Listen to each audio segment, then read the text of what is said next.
Assalamualaikum warahmatullahi wabarakatuh. Alhamdulillah. Wasyukrulillah.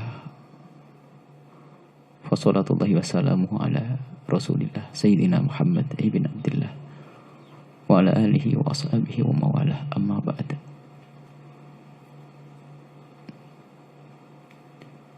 Apa yang diungkapkan oleh Habibna Ali, kegembiraan beliau harus diketahui oleh semuanya. Itu bukan bersumber dari kami, akan tapi dari husnudzon dan kebaikan hati beliau, yang semoga Allah menjaga beliau dan perjuangan beliau, menjaga keluarga beliau dan murid-murid beliau semuanya. Ji'na qasidin, kita datang berharap. Ada yang kami inginkan di saat kami mendatangi seorang soleh, seorang alim, Turiyah Sayyidina Muhammad sallallahu alaihi wasallam. Dan semestinya yang mengungkapkan kegembiraan terlebih dahulu adalah kami. Beliau membuka pintu lebar-lebar untuk kami. Intinya bahwasanya inilah keadaan yang dibanggakan oleh Allah dan Rasulullah. Keadaan seorang hamba yang dengan husnudzonnya, bukan sekedar husnudzon lalu berharap dan bergembira dengan sesuatu yang dianggap sesuatu itu adalah baik. Zamannya zaman fitnah, zaman hilangnya cinta, zaman hilangnya kasih sayang, zaman dikuasainya orang dengan hubbud dunya dan hubbul jah. Itu semua akan mencabut, akan menjadikan sebab orang itu saling bermusuhan dan saling tidak rindu untuk bertemu dan saling menjauh. Akan tapi jika ada seorang hamba yang diberi oleh Allah hati yang rindu untuk bertemu dengan sesuatu yang diduga kebaikan, maka itu adalah nikmat besar dari Allah Subhanahu wa taala. Dan artinya ini hamba yang dipilih oleh Allah. Dan kita lihat dari apa yang disampaikan oleh beliau Habib Ali. Maka kami sungguh sangat bersyukur bisa datang ke tempat ini. Maka kami mengukuhkan kepada semua yang selama ini mendampingi beliau, lazimilah. Sekarang susah mencari guru, susah mencari pembimbing. Belum lagi sekarang pembekal ada di mana-mana. Kesesatan akidah ada di mana-mana. Kelemahan orang zaman sekarang dengan kesombongan akalnya dan majunya teknologi jauh dari guru. Yang tadi juga kita bahas tadi. Hilangnya manhaj talaqi. Maka kita harus kembalikan. Tidak cukup engkau menjadi orang baik dengan kecerdasan akalmu, tidak. Akan lebih bersambung dengan orang yang secara sanad ilmu ada. Kalau kita lacak sanad ilmu beliau adalah sangat jelas. Bukan saja ilmu yang diambil di Mesir, akan tapi di Hadramut juga diambil dari guru yang jelas, guru yang jelas, guru yang jelas, guru yang jelas, sampai nyambung kepada Sayyidil Mursalin, Sayyidina Muhammad sallallahu alaihi wasallam. Dan juga keberkahan ada pada beliau juga yang kita saksikan, kami dengar dari negeri jauh sana Indonesia, apa yang beliau lakukan. Mungkin beliau adalah sebagai pendatang, bukan mungkin beliau adalah seorang pendatang, tapi begitulah Allah menjadikan keberkahan dengan kedatangan beliau. Semoga Allah menjaga beliau dan semakin luas. Dan murid-murid beliau dan semua yang berjuang dengan beliau semoga diberi ketulusan, keikhlasan, dan yang membela beliau, dan jika ada yang menghasut beliau menjadi mencintai beliau. Kemudian hal lain lagi kami ingatkan bahwasanya di dalam kita berguru itu ada dua syarat kalau kita ingin sukses. Ini adalah yang kami ambil terakhir atau beberapa pertemuan terakhir dengan guru mulia Habib Abdullah bin Muhammad Baharun. Ada dua hal cara berguru. Ingin mendapatkan ilmu yang sesungguhnya dari seorang guru, yang pertama adalah harus ada mahabbah.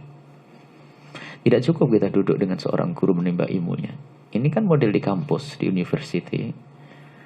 Kan tapi kalau kita masuk universitas sekalipun harus kita tanamkan makna kecintaan kepada seorang guru. Nah inilah, akan tapi di dalam manhaj talaqi seperti ini dengan guru yang mengajari kita, membimbing kita, mengayomi kita, harus ada cinta. Kalau tidak ada cinta, susah mendapatkan ilmu. Dan ilmu itu bukan hafalan di otak, akan tapi ada nur. Al-ilmu adalah nur, cahaya Yang cahaya ini dari mana? Diambil dari guru, dari guru, dari guru diambil dari cahaya Sayyidina Muhammad sallallahu alaihi wasallam. Maka harus diambil dari orang yang akidah yang benar. Din, din termasuk dalamnya adalah ilmu, adalah amanah. Faltantur aman ta'khud dinak. Sekarang ada orang pengen pinter, hanya mengambil guru asal guru, belajar dari orang kafir, tidak pernah sujud, pulang jadi profesor. Profesor apa? Ayo, naudzubillah, membuat kerusakan. Bahkan memilih guru itu sebelum belajar. Memilih guru sebelum belajar. Dan semuanya ini tidak salah dalam memilih guru. Belajar di sini, memilih guru sebelum belajar. Sebab kalau kita salah memilih guru, berarti kita salah mengambil jalan. Dan itu hakikat terjerumus. Maka mahabbah ini. Dan mahabbah ditandai dengan sederhana. Sejauh mana engkau bisa mengingat gurumu dalam doamu. Tadi beliau mengisahkan tentang Imam Ahmad ibn Hanbal dengan Imam Syafi'i, guru dengan murid.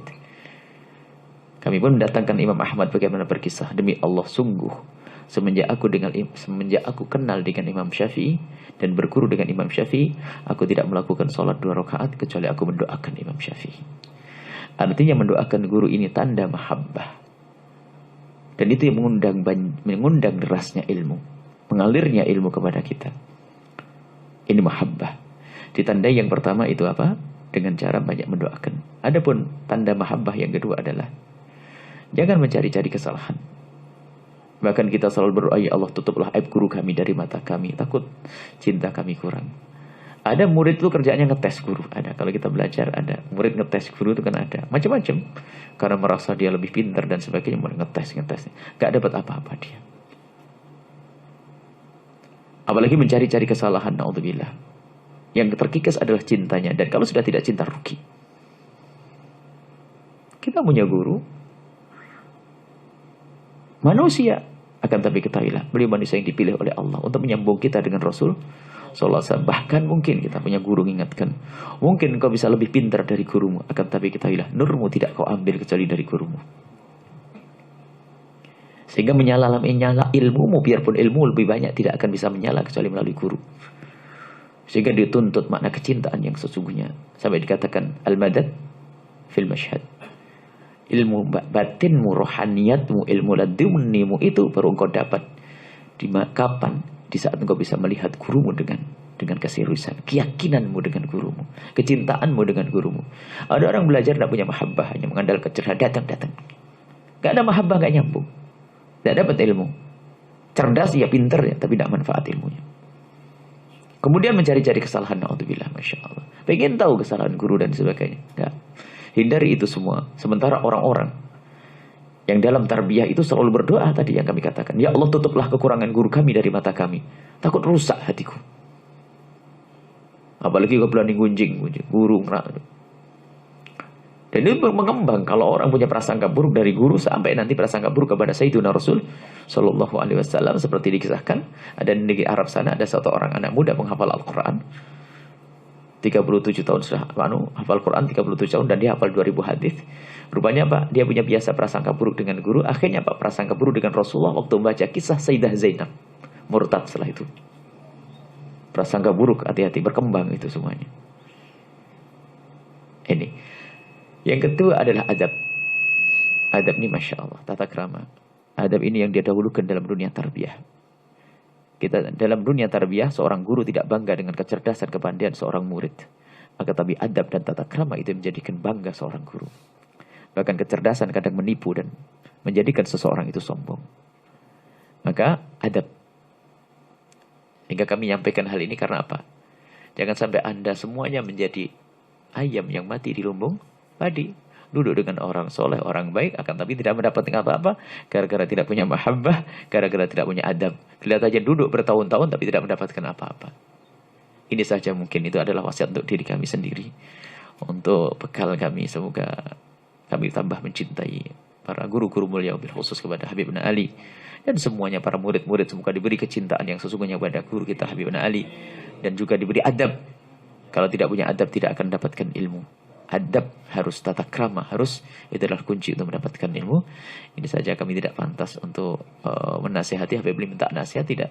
Kami nasihati diri kami sendiri, dan juga kami ingin mengingatkan kawan-kawan agar Jangan sampai menjadi orang yang kelaparan sementara di hadapannya adalah karunia yang sangat besar. Jangan sampai ada kurang ilmu, kurang berkah, padahal di hadapannya adalah sumber berkah. Sumber berkah beliau insyaallah. Sumber berkah. Tempatnya berkah. Ini saja, wallahu a'lam bishawab. Assalamualaikum warahmatullahi wabarakatuh. Warahmatullahi wabarakatuh. Masyaallah. Jazakallah khair. Kalau sini Syekh Umar Ba Makhramah mengatakan idza aradta salamah ta'addab. Kalau mau selamat adab.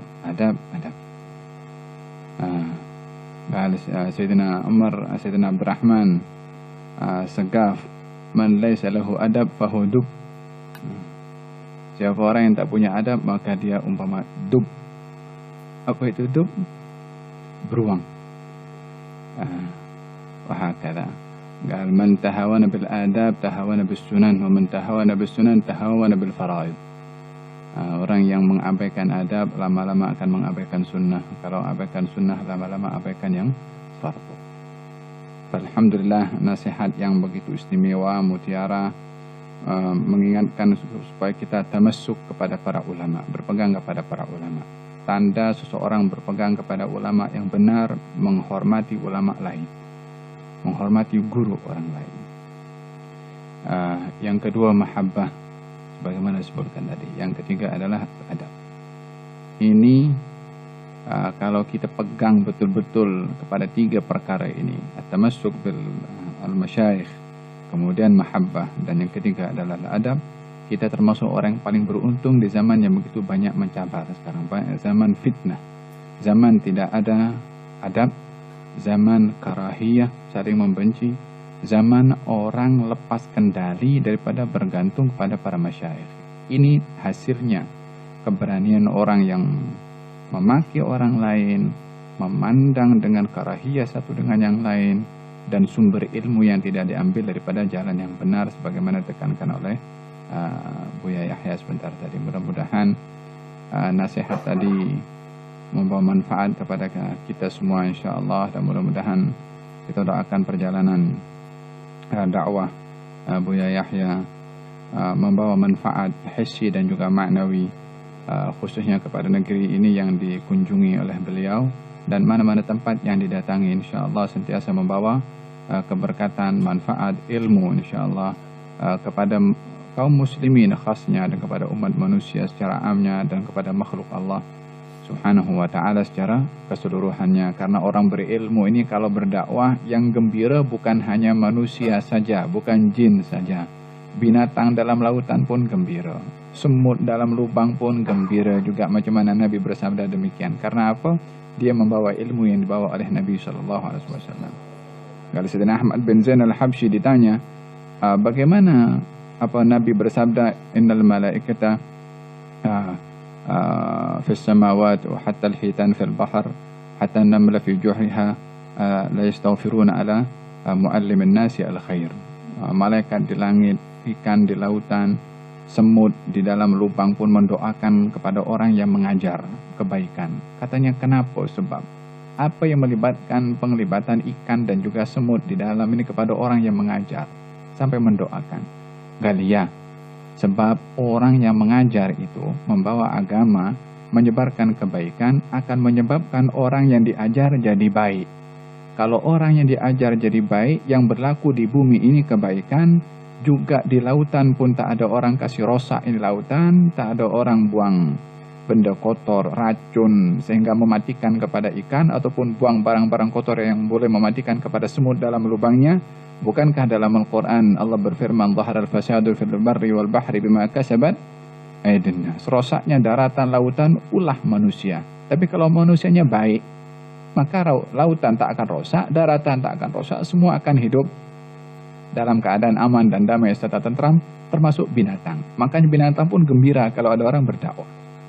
Insyaallah mudah-mudahan perjalanan Buya Yahya dan rakan-rakan yang bersama dengan beliau diberikan madad oleh Allah subhanahu wa ta'ala, dan kita ingin berpegang kepada masyhad para salihin yang masyhadnya luas, supaya kita dapat dengan berdasarkan masyhad ya'ti al-madad insyaallah. Dan mudah-mudahan Allah subhanahu wa ta'ala jadikan perkumpulan ini perkumpulan yang membawa manfaat, saling ingat mengingatkan satu dengan yang lain, dan mudah-mudahan perkumpulan ini madhkur wa manzur wa mar'i min bi'ainil inayah insyaallah. Dan macam mana kita berkumpul di sini, insyaallah kita berkumpul di surga insyaallah. Wa nadhkur hadzal ayyam kama dzukir fil Quran. فأقبل بعضهم على بعض يتساءلون قالوا إنا كنا قبل في أهلنا مشفقين فمن الله علينا ووقانا عذاب السموم إنا كنا من قبل ندعوه إنه هو البر الرحيم. Kalau orang di surga nanti kalau ketemu satu dengan yang lain, apa yang diingatkan?